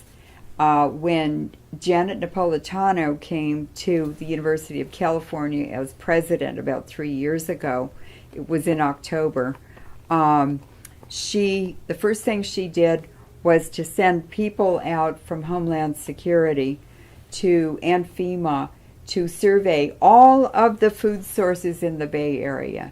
And they went in and they took over cash registers for a week, so they got the whole money flow. They checked these food stores, little grocery stores, restaurants. They took them all over. They occupied them. And now they have the ability to completely lock up all food in America. And this is what is going to incite the food riots. And Now, the purpose of that is what? For the civilian population to cry for martial law? Or Yes, for yes. for the government Yes, or the yes. men in the powder blue helmets to Yes. come and rescue us? Yes, yes. To bring us food? Yes, bring So us- they're going to start. yes. This is a siege Yes. warfare. it's a siege warfare, exactly. That's exactly right. And it's to subdue the civilian population to be subservient and obedient to them. And they don't get fed if they don't do what they're told to do. So So Urban Shield happened, and then 2 weeks later, the George Soros Foundation funded a color revolution in the United States. This is after all the color revolutions they did in Central Asia and the Middle East. Mm-hmm. And we know what happened to those countries. They were wrecked. So George Soros and the Open Society Foundation that he funds sponsored the Occupy movement, which started on Wall Street in New York City, and then it spread all over the world, including the Bay Area and Davis. Of course. Now, what is very bizarre, and no one has been able to answer my question, why was that Occupy situation, why did that happen on the Davis campus when Katehi was chancellor? Because Davis was never anti-war. They weren't interested in anti-war. They weren't interested in free speech in the 60s. They were just so passive. I was a student here then. And I even went one day with a professor. He drove me down to Berkeley. He'd gone to Berkeley, and I worked for him, Dr. Axelrod. And he said, let's go down and look at the campus. I know they're shooting tear gas and stuff at the students. So we went down. I think we were going to the library, and my God, there were people running all over the place. They were throwing bricks off of balconies. There was tear gas. The police were using it all over the campus to subdue the students. It was just so different from... What year was this about? That was about 1968. 68, okay. Yeah, it was towards the end of the Vietnam War. Right, the whole anti-war movement, Yeah, sure. it was the anti-war movement. And that was very, very bizarre. I just wanted to go back to quiet, peaceful Davis. And it's still really quiet and peaceful. It's a very nice campus, very nice ambiance. Deceptively so. Yeah, deceptively so, until you find out what's really going on. So the Soros Occupy movement, Leuren was observing it in Oakland and San Francisco, and he realized that there were things that were very strange, like goon troops dressed up like activists, and then he realized it was really dangerous. He got on a plane and left. He went to the East Coast, and that night is when the first murder happened of people involved in that Occupy movement in Oakland. So it got violent after that, and it was infiltrated by law enforcement. So he was right, it was too dangerous to be there. And that was part of the MO back into the 60s as well. Yes, so what happened is, of all places, Davis had an Occupy movement, but the students were very, very quiet, and they were very peaceful, and they were sitting on the ground with their hoodies on and their heads down, and it was... This is November 2011 Yes. we're talking about, around Yes. Thanksgiving time. Yes, and they weren't rioting or anything, and I mean, they were completely peaceful. They had a constitutional right to express their opposition to whatever they wanted to.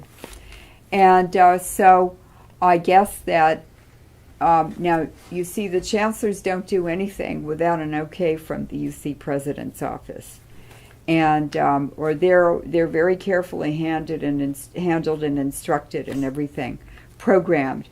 And so Linda Katehi sort of stayed inside the Moret Hall until 2 or 3 in the morning, and then it was in the middle of the night or very late at night, and she came out, and the students were sitting on the ground. There wasn't a peep out of them, holding candles. And she walked through that crowd. She's very attractive, but that night she looked like a demon. And she walked through that crowd with these long strides and this very, very horrible look on her face. And these are her students doing what they're entitled to do legally. And she went through the crowd, and then she disappeared. And then I think it was the next day, the police, the campus police came in with cans of, they called it pepper spray, but it was actually bear repellent. And that's a play on the bear represents the University of California, the grizzly the golden bear. The golden bear, Yes, right. which is also on the state flag Right. of the California Republic. That's right. Yes. It's a logo, it's a symbol of the state of California. And so they said it was pepper spray, but it wasn't. It was bear repellent. So Okay. Golden bear repellent. So the order came from the president's office. Which is? Who is? Janet Napolitano. Okay, of this bloodline Yes. we're talking about. Yes, Okay. of what we're talking about. Mhm. So that caused a global scandal. It was covered by all the media everywhere. Katehi was investigated and she was blamed and everything, but of course the president's office protected her, and she was not put on administrative leave. I don't know if there was an investigation done, maybe a wimpy one or a halfway one. But I think they had William Bratton come in as an outside consultant, and of course he wrote a report that was going to minimize her responsibility. yeah. You know who he was? He was a former police chief of, I think, Boston, and then Boston. then he was in Los Angeles, Uh-huh. and now he's just sort of a freelance police brutality consultant. Yeah, That's William Bratton. He's their boy now. He's their boy. Yeah. And we should look in his genealogy We as well. should. And so what Chancellor Katehi actually did was she violated their constitutional rights to free speech, to freedom of assembly. And in other ways as well. So that was very, very strange. I never did understand that. Just as a sidebar, I had dinner with a faculty person who will go unnamed, and he said that at a faculty meeting, he's with a very large department here at the UC Davis campus, P.B. Katehi, I'm just going to call her P.B. Katehi, not Linda, her cover name. P.B. Katehi came to the faculty meeting, and she gleefully, gloatingly announced that she was going to move on these students. She told them the revelation of the method, what she was going to do to. So what I'm saying here is that there was malice aforethought involved. She had planned to do it. This is the spillover of Urban Shield. That was the kickoff. The oppression and suppression of now the universities. So was there a ritualistic component to this? Absolutely. She needed to bloody her sword Yes. to earn her bones, Yes. to get the little teardrop Yes. tattoo Yes. under her eye. She had to kill the children. She had to kill the golden bear, Yes. kill the Americans, Yes. Kill the dream. kill the dream. Kill the freedom. Kill the hope. Kill the future. Wow. And so Katehi was the introduction of overt takeover of not only UC Davis, but of the University of California and of all universities in the U.S., the land-grant universities, by the Jesuits and Monsanto. You see, the Jesuits created Monsanto, and Monsanto now is building buildings all over the Davis campus with their name on the buildings, and you see more and more administrators who have that Jesuit look. They have a look. This is an excellent book, The Secret History of the Jesuits. It's by Edmund Paris. This is what the Jesuits did to 68 countries in Europe, destroyed them in the 1800s. And then they came to the U.S., and they're doing the same thing now here. And Could you describe the look? the look The physical is look. the physical look is wire rim glasses. It's all minimalization. It's a real stretched skin, sort of, very clean shaven, and then just hair short slicked back. It's just a real clean-cut look. I noticed that a lot of the people who go to Bohemian Grove have that same look. So those are the financiers and economists and the people who drive the economy. They have that same look. Okay.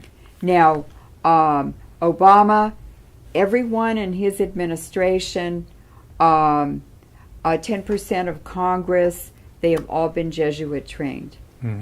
Governor Brown, Leon Panetta is a Californian, Janet Napolitano, they all went to Santa Clara University, a Jesuit institution. Which, by the way, ladies and gentlemen, is down around the San Jose area, right in the midst of the Silicon Valley. Around the same time. Yeah.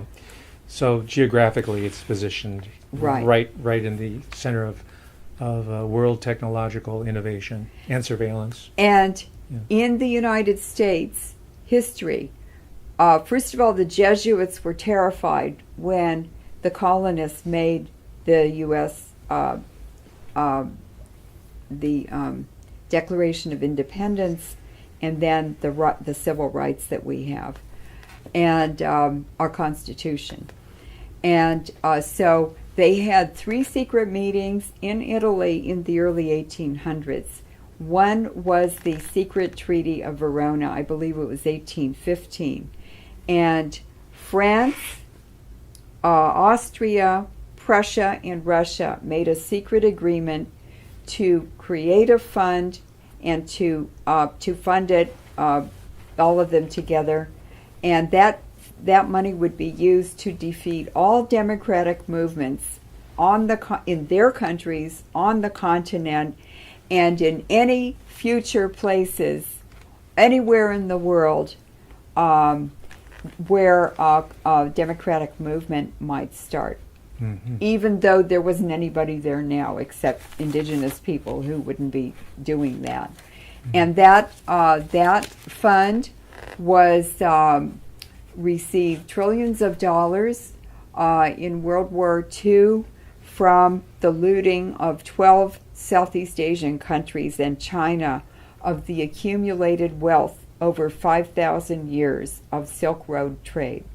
All of that money was looted and stolen, and it was... This was what they call Yamashita's gold. Yamashita's gold, with Sterling Seagrave and Peggy Seagrave wrote a great book on it, which should be required reading for everybody because it brings all these different threads together, and it also shows how this project, this centuries-long project, how it's been funded.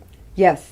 Okay. And that's how it's funded. It's by stealing accumulated wealth. Now, who would know all that wealth was there other than those ancient Iranian tribes? They were the silk merchants that made that Silk Road really, really rich. And they were the richest of all. So that money was all stolen. It was more gold than even the bankers in London knew existed on this planet. It was much more than the Nazi gold. And that was taken to Japan. The emperor hid it under his palace. And when that was full, then they hid it other places. And then the U.S. embargoed Japan. So it was transported on Red Cross ships that were supposed to be full of wounded soldiers, and instead it was full of gold and treasures, gemstones, everything. And it was placed in 67 hidden repositories that were built by Japanese engineers all over the Philippines. And they had very sophisticated tunneling technology and know-how, which had trapdoors and all types of secret passages. Yes. Yeah. And that was all hidden in the Philippines, and when all of them had been completed and the very last one was full of treasure, one of the imperial princes was sent in a submarine to the Philippines. Prince Chichibu. Yes. And he went to that last repository to celebrate with all the engineers who were there. And at midnight, he walked out. They were all drunk and singing and out of it. And he walked, he took his driver, his little young Filipino driver. They walked to the entrance. He blew up the entrance with explosives and sealed them in where they died. And he had the map of all the repositories in his pocket. The driver took him to the beach. He gave him the keys, the driver to the keys to the little driver, and he said goodbye. The car's yours. And he got in the submarine and went back to Japan. Mm-hmm. Now, all of that treasure was discovered, well, Colonel Lonsdale, who was operating in Japan during and after World War II. We're talking about Colonel Edward Lansdale. Edward Lansdale, involved in the Kennedy's assassination. And General MacArthur got together and they said, should we give all this treasure back to the countries it was stolen from, or should we keep it in secret accounts? And they decided to go and discuss it with President Truman. They decided to keep it in secret accounts all over the world, and that's been funding the overthrow, the very first overthrow of a democratically elected leader was Mossadegh of Iran. Mm-hmm. And it's been overthrows, 100 years of overthrows, but the overthrows since World War II have been funded by that huge amount of money, trillions and trillions of dollars. And slightly more modestly, from my reading, from what I've gathered, the election of Richard Nixon to the presidency was funded by this Yamashita's gold, this treasure. That's right. And also the Liberal Democratic Party in Japan, which has ruled almost continuously since the end of World War II, has been funded by this black budget. Yes. Not budget, but black bank. And Nixon gave Okinawa back to Japan without even, the Japanese didn't even ask him for it. They're going, what? We didn't even ask him for it. What's he doing that for? Well, he wanted election money so that he would get elected, and they gave it to him. Mm-hmm. So you see all this underground stuff is happening. It's happening right here at Davis. Certainly. The same thing. It's the same agenda. It's the same ancient bloodlines, and it's the same secret money that's funding it. So that's why this is so just as a very, very sidebar, important. I wrote a chapter in this book of mine, the current book that I have out, Servitors of Empire, which I devote an entire chapter to Iris Chang. And she was being heralded as this incredible researcher and historian, rightfully so. She was a very good researcher. She did the book on the, as it's called, the Nanjing massacre. But then she befell these groups. She was on the Yamashita story, gold story. And I think what happened in her case is that she found out that the official history and propaganda that she had been fed in order to research this book, right, on the Nanjing massacre, which is a propaganda piece largely. This is what historians say, not me. This is what they say. And this particular chapter here talks about, and I think her mother is in agreement with this, her so-called suicide was because she had found out that the Yamashita's gold was financing the very system that she thought she had been supporting, American democracy. Yeah. So, ladies and gentlemen, this is all very, very relevant for what's going on today. And I want to recommend this highly, Servitors of Empire, Studies in the Dark Side of Asian America. And this is by Darrell Hamamoto. And there is so little written by Asians or non-Asians about the Asian players in all of this. Absolutely. And secret societies. And secret societies. And the role of the Jesuits in Asia, including Japan, Philippines, Vietnam. Yes. That's where I'm taking this. And they came with the Portuguese explorers, and they were installed in Japan in the 1500s. Then they were kicked out. In 1587, which allowed Japan to flourish and to develop to become a very powerful country that the Jesuits never forgave them for. That's right. And so please read this. Please give it as a gift to people. Please recommend it, because it's very, very informative, and it's a huge missing piece of the history of our nation. And even more importantly, please support me in my battle with my Department of Asian American Studies, which Yes. took me out of 3 courses this past winter quarter. That's right. Because they do not want the students to get this type of information. That's right. With the full backing of Linda Katehi, Dean Susan Kaiser, and all the different Jesuits that are in these power positions that are really running the show here at the University of Eichenbach. California.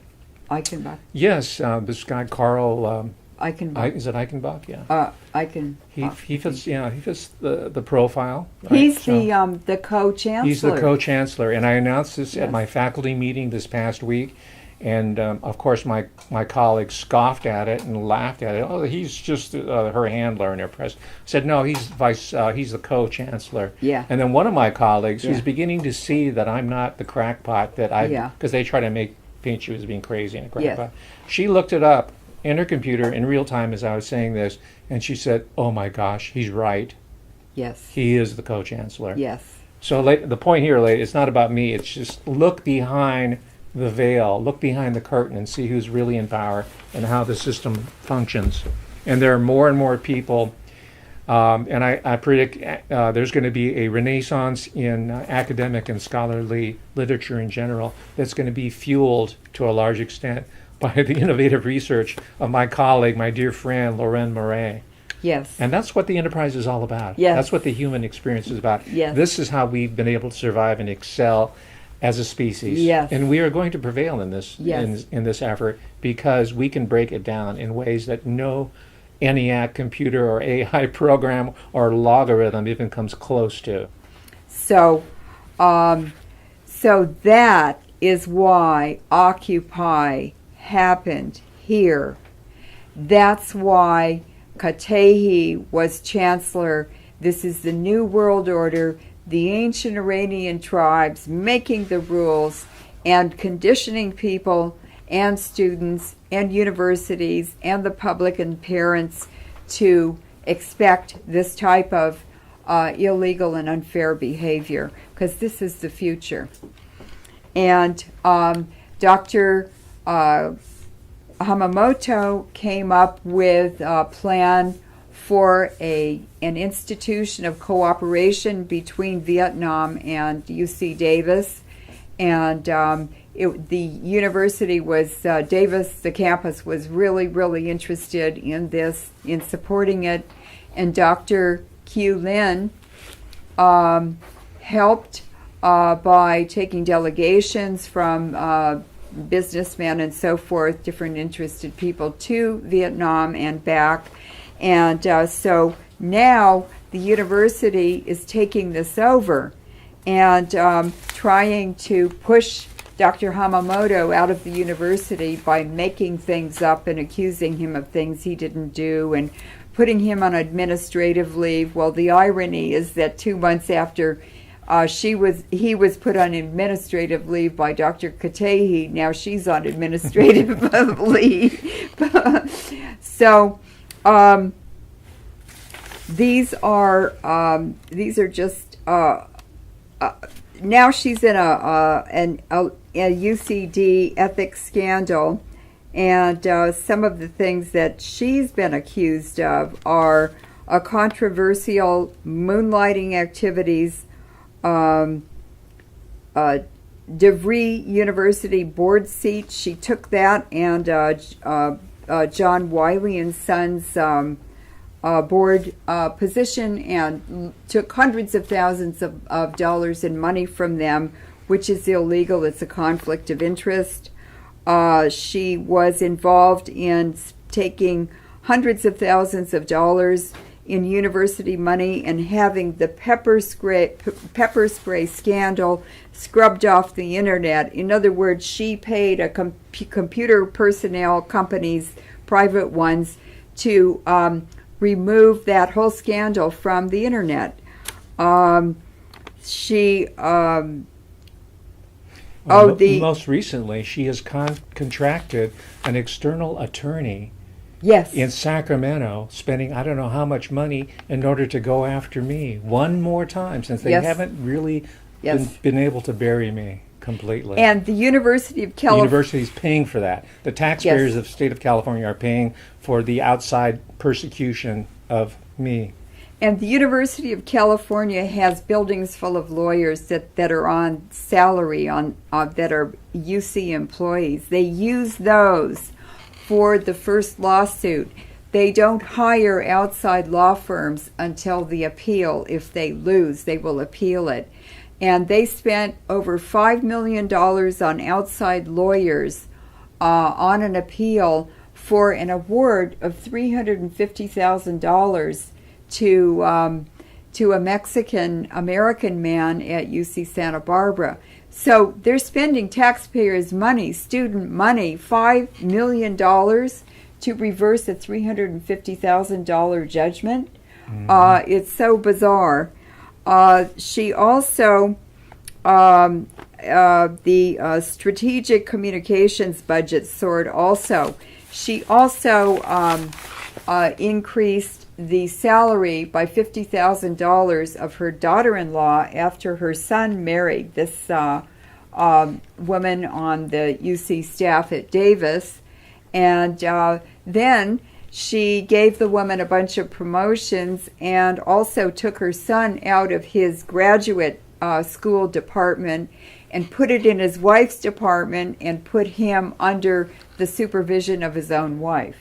So and then she lied to the president's office about the board money and everything. So structural corruption from top to Yes. bottom, from the departmental level, as in my case, all the way to the administration, To the president's office. to the president's office, Yes. at the expense of the American public. yes, and the Board of Regents, And the they're, Board of Regents. they're involved too. Now, Leuren, as we wrap it up here, I wonder if you could perhaps give us a vision of how Yes. we're going to prevail over these individuals, this cast of characters, which so far have gone undetected and as a result unpunished. First of all, this is an extreme example of political ponerology, and that is the evil inherent and expressed through politicians, and these are public figures. They're a form of politicians in the education arena. So how will we prevail over Well- this palmerology system? They get away with it because the public doesn't know. The students don't know. It's all done secretly. So we'll prevail by yes. educating them. Yes, by educating people, by exposing the scandals, by presenting the truth, and it empowers people by putting that truth out and just leaving it alone. You don't want to force people to do anything. You want to say, here's the information when you're ready to use it. And it empowers people to find their own solutions that a lot of times are better than what you would have thought up for Sure. them. And I think that the students on the campus, understanding the corruption of Chancellor Katehi, were responsible for this scandal now coming out in public, and for the removal of her. Well, she's only That's on great. administrative leave for a month on a paid salary, but I think that people who are in the California government are not happy about it either. Right. And there are many calls. I believe that Jenna Napolitano, it was reported in the media several times, has asked for her to resign. I see. And so She has retained a lawyer, so Yes. she might not go without a fight. she'll probably not go without a fight, but when she was in a scandal when she left the University of Illinois, so And so was her replacement, Yes. who's the acting yes, chancellor. So we're talking about a system, ladies and Yes. gentlemen. We're talking about individuals here, but we're talking about a system which is in bad need, serious need of investigation, reformation, and the perspective that Ms. Moret has provided us today yes, has been an incredible tool in yes, prying up these barnacles that are slowing down the ship. yes, Because we're going to sail to to the outer universe if allowed to do Yes. so. That's our part of our endowment. Science Yes. is not inherent. It's liberating. But we Yes. have these types of people who've monopolized this knowledge Right. and have perverted it. Right. So we're going to free it up, and we're going to enter into a new era, a renaissance of human creativity and achievement. Absolutely. If these people are just shunted aside. And, And- we'll do a peace and reconciliation. We'll say, just go away, all right? Yes. Just let us do our thing. We're Right. not interested in throwing you in prison where you should be. Just let us be. Let us fulfill our destinies as human beings. And what's so egregious is this is an outrageous violation of university policy, of state government policy, of constitutional rights. It's criminal. It's criminal. Let's call it what it is. It's criminal. And yet, this selective enforcement, putting her on administrative leave for only 1 month, is typical of the University of California, and there's so many people who've done even worse things in the administration who never were made accountable for it because it's part of the culture. Now, what is happening in the University of California and UC Davis is this swing to Satanism is converting these institutions into places where they're bringing foreign students here, they're bringing out-of-state students here, and they're training them to occupy their own countries, to overthrow their own governments, and to act as saboteurs in corporations and places where they go for employment in the future. And so it's destroying the social fabric and the economic fabric of their countries. We have been warned, ladies and gentlemen. It's up to us to subvert these plans. That's right. And they've been workshopped and they've been war gamed. They've been white papered. We know the problem now. Now is the time to act. So can we, at this point, promise to carry on the conversation and Yes. further deepen it Yes. at a later time? Yes. Ms. Moret, Leuren Moret, my dear friend and colleague, thank you so much for this conversation. It has been a joy, a pleasure. I haven't had this much fun so far as intellectual exchange in years. Because I'm used to working with cowards, bullies, and ignoramuses. Well, I'm not afraid, and I love adventures, and this is really the best adventure I've ever been on, with the wildest characters involved. And who would ever think Fidel Castro was an ancient Iranian who his family and his bloodline have ruled the world for the last 5,000 years? Who would believe that? That's how deceptive they are. We're going to put humanity back on top. Yes. Thank you, Leuren. Thank you. Thank you so much. Thank you. Goodbye, ladies and gentlemen. Good night. Yes.